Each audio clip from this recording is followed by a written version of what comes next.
The history of the Amiga Works warehouses starts long ago.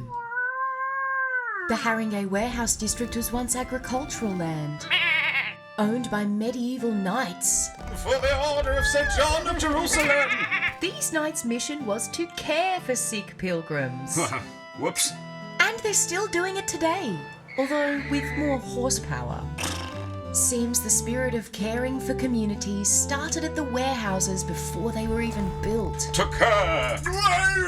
Where's your license? Fast forward to the 1800s, when Mr. Scales, seeking peace and quiet, developed a private track as a branch off Greenlands, put big park gates on either end and named it Hermitage Road. Quiet! A hermitage is somewhere people go for a little slice of solitude.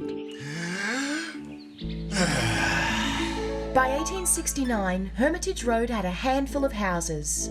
The Swiss Cottage, Vale What do you House, think you are? the Bridge, Who do you think you are? the Hermitage, How dare you? That's my house. plus the Retreat, No! plus a view of the tile kilns where Sainsbury's is now, No! plus a herd of cows, and an emu! Why is there an emu here? Because all the kids in the area used to love to come down and see the Hermitage Road emu.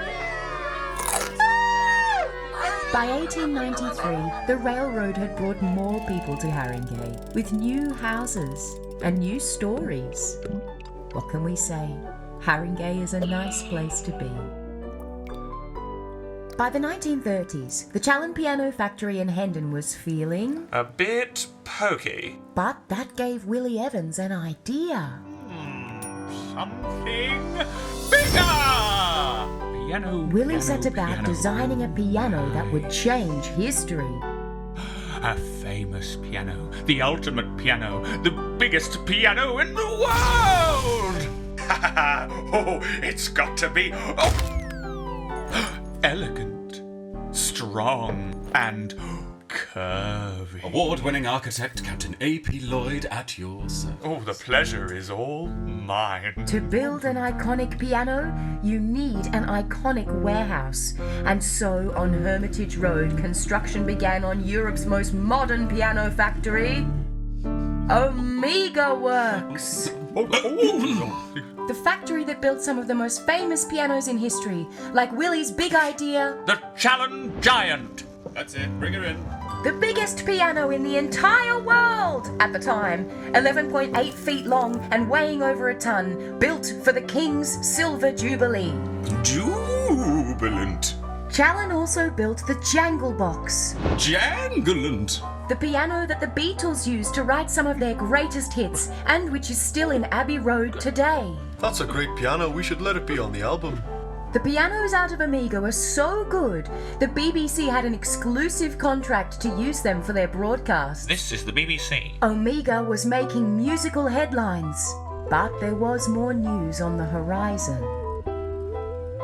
The Haringey Warehouse District was home to other important industries, like Maynard's, who first made wine gums. Nom nom nom nom nom nom nom nom nom nom. But World War II meant a change in manufacturing. No. Amiga transformed from piano factory to plane factory.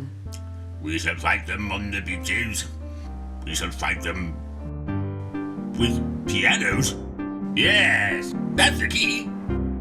The warehouses were critical to the war, which made them a target. November 15th, 1940, 11:30 p.m. A bomb had fallen near the Challen factory, but only some mud and a few bricks had been hurled at the walls. Nothing unusual that, so far as I'm concerned. Ha ha ha! Cooey, oh Willie darling. Coming! Mighty Amiga survived the war and continued its piano manufacture for Challen for another 15 melodious years. You really tinkle my ivories.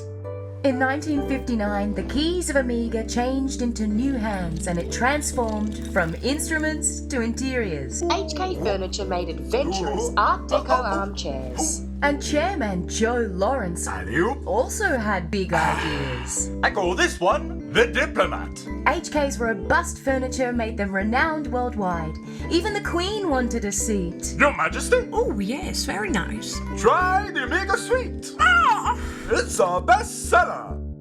When HK sold the site in 2004, for the first time in almost 100 years, Amiga was empty. But not for long.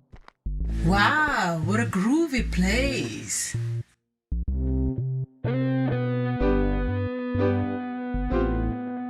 Ooh, open plan, I like it. So much potential. We're moving in. Wow, look at This former factory was back in business. You can't do this in A big blank canvas, the perfect place to create Noise! A family. a home. The council were a little alarmed to find people living in the warehouses. Excuse me, what are you doing? this. Do you have the paperwork for this? Yep. Here you go. Oh, all right then. From iconic piano factory to cultural hotspot, over decades, Amiga Works has transformed from warehouse to home. It's a special place, and it isn't alone. There are other warehouses like Amiga in the Haringey Warehouse District, Fish Island, Hackney Wick, and all across London. The warehouses are alive, but they are under threat. We don't want their story to stop here. The next chapter of the warehouses is yet to be decided. Use your voice to become a part of Amiga's history.